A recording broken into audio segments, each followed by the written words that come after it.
ಹರಿಯುವ ನದಿಯಲ್ಲಿ ಜಾಡಿ ಹೂವನದಲ್ಲಿ ನಲಿಯುತ್ತ ಓಲಾಡಿ ಚೆಲುವಿನ ಬಲೆಯ ಬೀಸಿದಳು ಈ ಗಂಧದ ಗುಡಿಯಲ್ಲಿ ನೆಲೆಸಿಹಳು.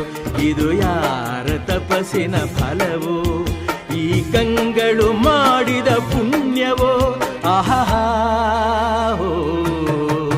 ನಾವಾಡುವ ನುಡಿಯೇ ಕನ್ನಡ ನುಡಿ, ನಾವಿರುವ ತಾಣವೇ ಗಂಧದ ಗುಡಿ. ಅಂದದ ಗುಡಿ, ಗಂಧದ ಗುಡಿ, ಚಂದದ ಗುಡಿ, ಶ್ರೀಗಂಧದ ಗುಡಿ. ಆಹಾ ಆಹಾ ಆಹಾ ಆಹಾ.